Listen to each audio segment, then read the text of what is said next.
going to talk about cravings today. When we're craving certain things like these, there's usually a nutritional deficiency like these. So let's go over each one of them and what we would do if we have those kind of cravings. Let's say we're craving chocolate.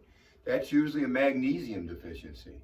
So the things we can do for that is eat spinach, eat pumpkin seeds every day, and that will help get rid of that deficiency. Now, if we were going to do a supplementation, and all the supplements I talk about are food supplements, they're not synthetic chemicals. So there's food supplements like we use, and there's synthetic chemical supplements. If a supplement's 90% chemical and 10% food, they can call it natural. That's not natural. So you have to understand that when we talk about supplements, which is where I try to clarify it each time. So if I was going to use magnesium, I'd use magnesium lactate, or I'd use Easy Mag. I'd probably use magnesium lactate if somebody was really craving chocolate because it's cheaper, though Easy Mag's a phenomenal magnesium. It takes 14 pounds of vegetables to concentrate that food and make one bottle of Easy Mag. That's just amazing. Second, salt. Salt, you're short on electrolytes.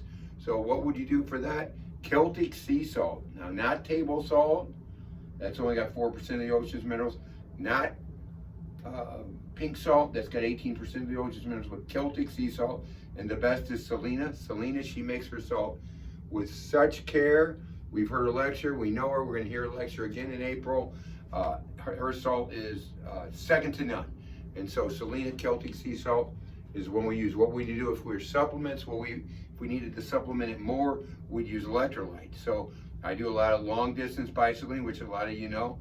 So I have to have packs of electrolytes because if you're on an 80, 90 mile, 100 mile bike ride, you're going to make multiple water stops. And I like to pour those electrolytes in. So there's that option too. And there's things you can put just in your drink every day, just that are electrolytes. Third is sweets. You're probably lacking potassium. And so if you're lacking potassium, sweet potatoes are great for increasing that potassium. Supplement-wise, you would use organic minerals, which has a lot of potassium in it. We use a lot of organic minerals. It's probably, if I looked, it's probably one of our top 10 that I prescribe is organic minerals because we use a lot based on the sympathetic parasympathetic difference on our heart center recorder, kids with ADHD, ADD, that type of stuff. So we use a lot of that. Potassium is key. Sour, choline. Choline's a fat emulsifier also, by the way. But choline, you can get choline in lemons and limes are a great source, which are also a great source of vitamin C. So if I was going to do choline with a supplement, I'm going to use phosphatidylcholine or soybean lecithin. Soybean lecithin is not a soy product, it's a lecithin you extract from soy. And so those are both great. Phosphatidylcholine, they're both phosphatidylcholine. Phosphorus can break down calcium. We use that a lot when there's extra calcium in joints or bone spurs or whatever. We also use it when when a patient is parasympathetic dominant, meaning they run too slow. But that's what that does. Phosphorus does that. And then choline breaks down fat. So it's a great supplement for that too. But it helps us with the sour cravings. Now, if you crave caffeine, calcium and B1. Americans are deficient in calcium. So they take a calcium blood test. I do the same thing. Calcium's okay. That's just in the bloodstream. That's not in the bone. That's not ionized calcium. That's a separate test. Most people don't take that.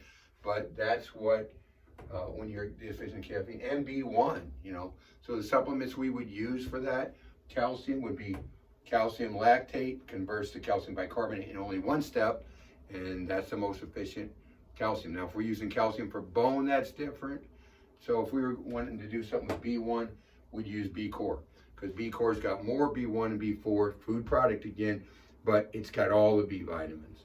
So that's how we would do that. We can take a synthetic and get temporary change, but every time you take a fraction of a vitamin, you pull those other components of that complex out of your tissues so they can meet together and do their thing. So it's just not the right thing to do.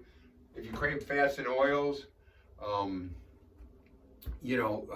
Caffeine. Oh, I didn't skip caffeine.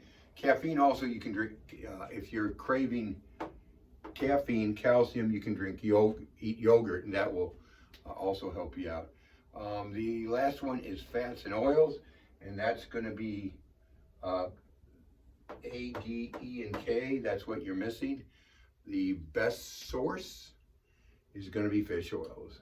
Eating a good fish oil. You can't eat, it's hard to eat fish every day, and that fish is cooked, so you want a good fish oil. I've done videos on this before. The best fish oil is omega high potency. I've tested them with brain span testing, by testing and retesting what drives DHEA up the best, what drives omega-3s up the best, and it's definitely that one.